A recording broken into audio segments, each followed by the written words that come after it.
jërë ngeen jëf mbokk yi ak xarit yi yéen ñu safoo du ñuy bàyyi xel fii ci Presse Afrique TV HD mbégte la ñun tamit saa su nekk di jano ak yéen tey nag mu nekk édition spéciale nekk plateau spécial boo xamante ni nii dañ ko jagleel li nga xamante ni nii bokk na ci jàkkaarloo bi nga xamante ni moom président de la République bu 20h jotee ça vous regarde nag bi ngeen xamoon tey moom la ñu indi édition spéciale ndaxte dañ ko contextualiser mu méngoogu nag tey daanaka nekk le 12 bi woon nañu ci la ñuy mën a dissoudre li nga xamante ni moom mooy assemblée nationale. xam naa ne ñàkkul sax le président de la république ci discours am bu war amal 20h bu jotee loolu dinañ ko ci aborder mais itamit bokkoon na ci li nga xamante ni sax lu ñu fi teg muy mbëkk mi immigration irrégulière yoo xamante ni nii yàgg nañ ko fee dégg sax mais dafay gën di continuer te lu ñu ciy gën di information yi ci gën a am dafay gën a di metti ba rawatina Mbuur bi nga xamante ni nii bërki demoo Njaay gis ngeen lu fa jot a xew ci lu ëpp téeméeri xale yoo xamante ni nii duggoon nañu ci ab gaal dem Espagne mais ñu ci jot a ñàkk seen bakkan ak ñu ci jot a réer kenn gisagu leen daanaka ëpp na toll ci juróom benn fukk. loolu ba tax na yëkkati woon na président de la République Bassirou Diomaye Faye mu dem foofee ca Mbour gannaaw ba mu jaalee mbokk yi mais itamit am na ab message boo xamante ni lancé na ko jeunesse bi mais tamit ba mu demee fi nga xam ne mooy Tivaouane tamit waxaale na itamit jeunesse bi ba am na ñu ci jot a jàpp wax na ci persévérance ci patience bi nga xam ne jeunesse war nañ ko xaar mais itamit wax na ci fu ñu toll ci mbir yi que muñ ak xar loolu daal bu ñu jàngatee message yi loolu la ba dànkaafu na itamit ñi nga xam ne ñooy convoyeurs yi sax mais képp ku yoolee daal di nga am neexal loolu nag daanaka voilà kon xam naa sans plus tarder avant ñu nuy sax suñu gan dañuy dem jëli ki nga xam te moom mooy le président de la République son discours à la nation après on revient sur le plateau ñu gën ko faram-fàccee.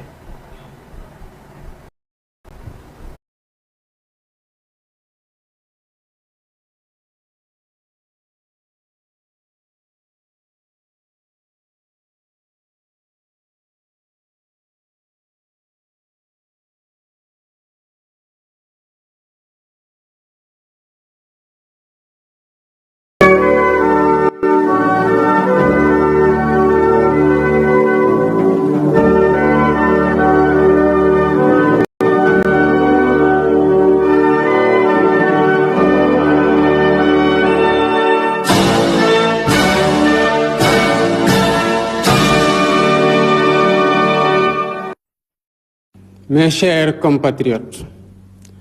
le 24 mars 2024, le peuple sénégalais a fait le choix de la rupture et de la transformation systémique en m'élisant au premier tour de l'élection présidentielle. Ce scrutin historique, tenu dans un contexte de recul de nos droits fondamentaux les plus élémentaires,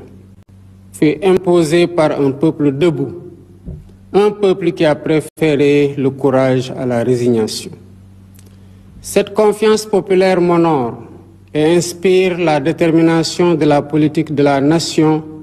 que la Constitution me confère. Elle m'inspire dans la mission que j'accomplis pour penser notre avenir commun et pour rompre avec les méthodes de gouvernance anachroniques au regard des exigences renouvelées de notre société politique. Dès mon installation, j'ai entrepris de faire l'inventaire, comme m'y oblige l'article 1.7 de la loi portant code de transparence dans la gestion des finances publiques. Les résultats de l'audit soumis à ce jour à la Cour des comptes pour validation font ressortir une gestion publique empreinte de légèreté qui ont occasionné des dérapages volontairement cachés dans la gestion des finances publiques avec une évolution incontrôlée de la masse salariale, de la dette et des intérêts de la dette, une non-maîtrise des subventions et un dérapage dans les tirages sur les ressources extérieures. Les manquements notés ont entraîné une détérioration grave du cadre des finances publiques de notre pays. Le gouvernement, après échange avec les partenaires techniques et financiers et les autres partenaires, reviendra largement sur le sujet et le rapport approuvé par la Cour des comptes fera l'objet d'une publication. D'ores et déjà, je tiens à assurer que les responsabilités seront situées à tous les niveaux de la chaîne administrative et politique. Mes chers compatriotes, mon serment devant Dieu et la nation d'honorer nos institutions et tremper du sang des Sénégalais tombés l'idéal national de l'hier lors des nombreuses luttes pour notre démocratie. Malheureusement, la majorité parlementaire a décidé de ramer à contre-courant de la volonté du peuple sénégalais, pourtant clairement exprimée au soir du 24 mars 2024. D'abord en refusant, le 29 juin 2024, de tenir le débat d'orientation budgétaire pourtant obligatoire pour le motif simpliste d'une supposée attaque reçue sur le terrain politique. Cette violation d'une obligation légale prévue par l'article 56 de la loi organique relative aux lois de finances aura gravement contribué à ternir l'image du Sénégal aux yeux des institutions internationales. Ensuite, en rejetant le 29 août 2024 le projet de loi constitutionnelle visant à concrétiser la promesse que j'ai faite au peuple de supprimer le Haut Conseil des collectivités territoriales et le Conseil économique, social et environnemental, alors que la situation des finances publiques impose urgemment de rationaliser les dépenses publiques. Enfin, en allant jusqu'à l'usurpation des prérogatives constitutionnelles du président de la République pour fixer une date pour la déclaration de politique générale en violation flagrante de l'article 84 de la Constitution et de l'article 97 de la loi organique portant règlement intérieur de l'Assemblée nationale, sans parler de la menace d'une motion de censure que cette majorité fait planer sur le gouvernement. Mes chers compatriotes, en imposant par la force du droit la date du 13 septembre 2024 pour la déclaration de politique générale, il ne s'est pas agi de duper le peuple sénégalais, mais simplement d'asseoir fermement l'autorité de la loi et de rappeler par les actes que l'ordre politique sous mon magistère ne supplantera jamais l'ordre légal. Il y allait donc de mon devoir juridique, éthique et moral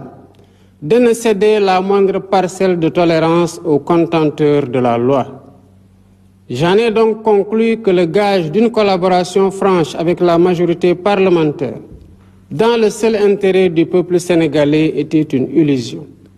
Celle-ci ayant décidé de se détourner du peuple pour promouvoir le culte du blocage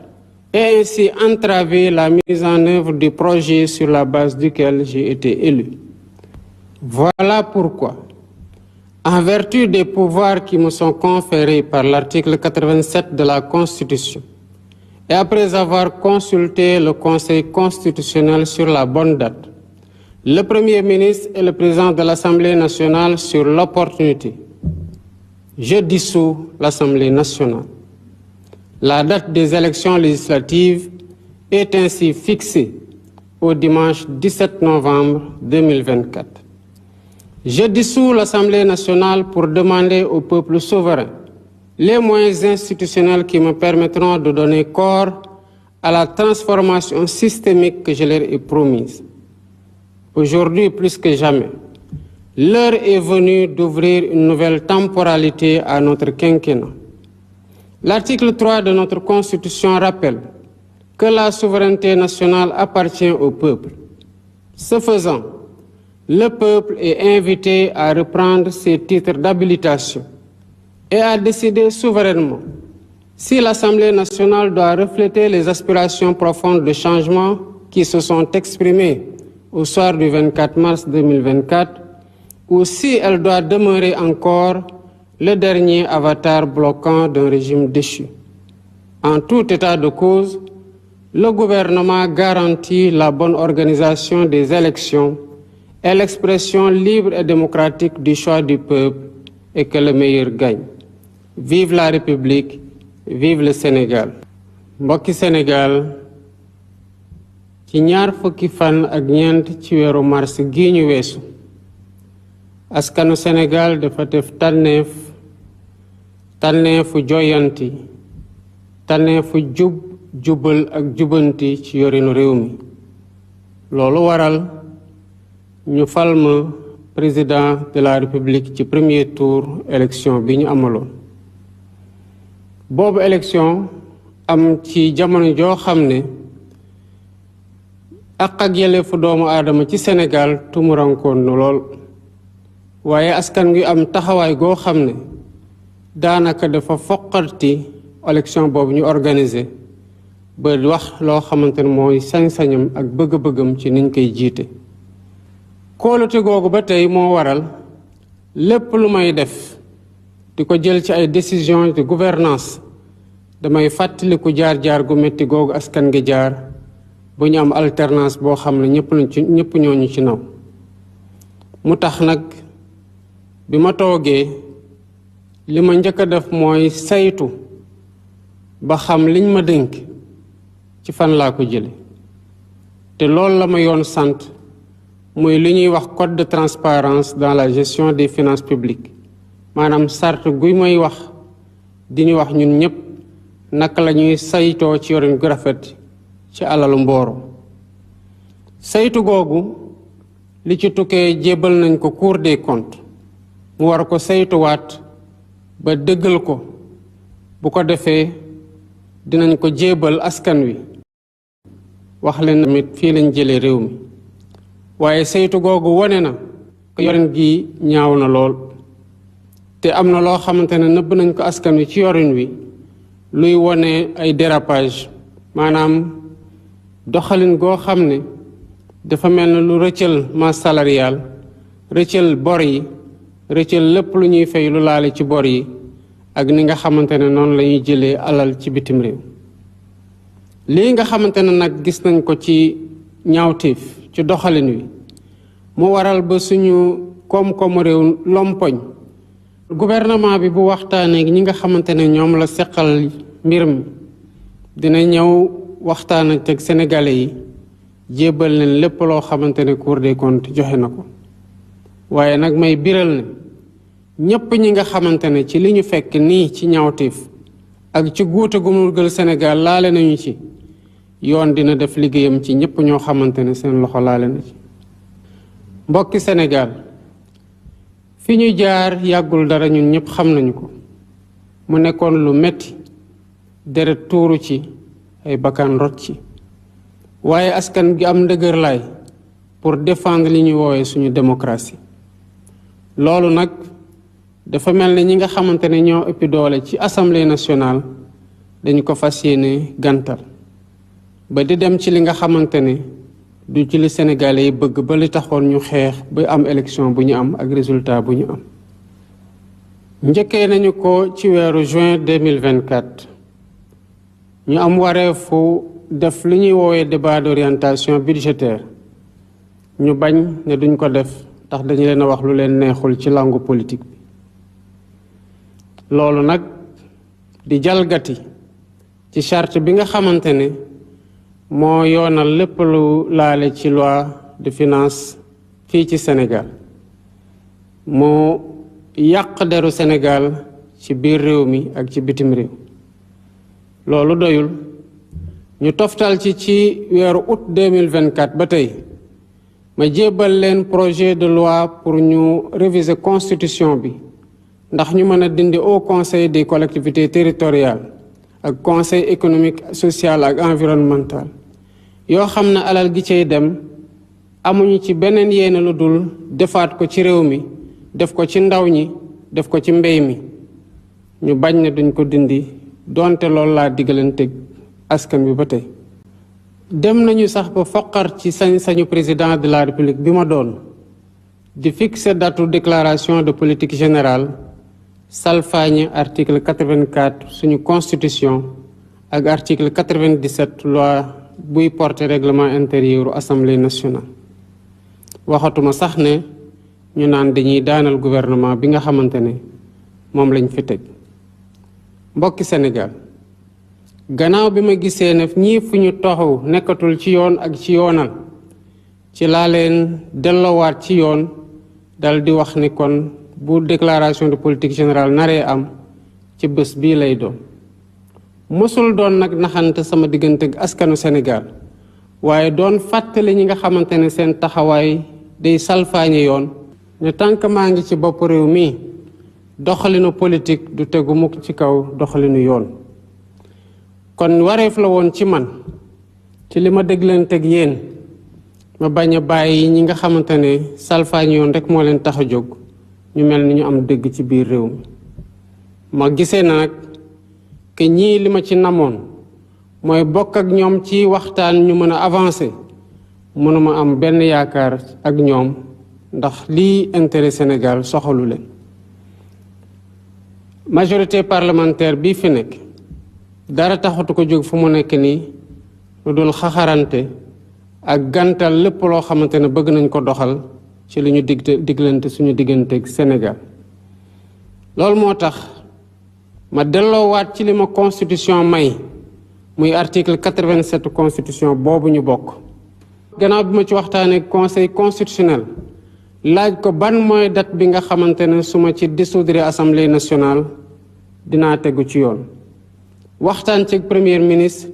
waxtaan ceeg président assemblée nationale ci ndax loolu lu ñu rafetlu la am déet ci jamono bu ñu toll. ci laa jël décision ne assemblée nationale bi tas naa ko bés ni ki tey. dinañ dem nag bu soobee yàlla ci élection yu bees yoo xam ne mu ngi nar a amee ci dimanche fukki fan ak juróom-ñaar ci weeru novembre ci at bii ñu nekk. li waral ma tas assemblée nationale du lenn lu dul bëgg ñu delloowaat ci askan wi pour man mii ci sama bopp ma laaj leen ñu jox ma jumtuwaay yu tax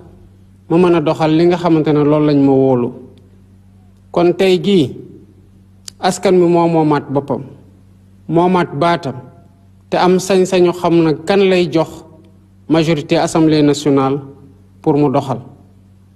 article 3 bu constitution bi dafa wax ne sañ-sañ bi askan wi ko moom kon sañ-sañ googu delloowaat nañ ko ci askan wi ku ci na nag am sañ-sañ tamit dem ci askan wi laaj leen taataan seen baat ku mu ci wóolu jox la di nga ko teewal assemblée nationale ku mu ci wóoluwul jox la doo ko teewal assemblée nationale. waaye buñ ñu joxee ci gannaaw buñ ñu wóoloo ci 24 mars 2024 dinañ ñu jox sañ-sañ ñu doxal ba bu ñu toogee buñ ñu laajee bilan dañu leen mën a wax ne lii lañ diglantoon ak yéen doxal nañ ko ba fii lañ ci toll. ak nu mu mënti demee nguuru Sénégal doggu nañ wote yi ñu dem dinañ ko organiser gu mucc ayib ba li nga xamante ne moom la sénégalais yi tànn doon lu génn ci mbañ gàcc yi. yal na yàlla sàmm Sénégal sàmm sénégalais yi jërë ngeen jëf.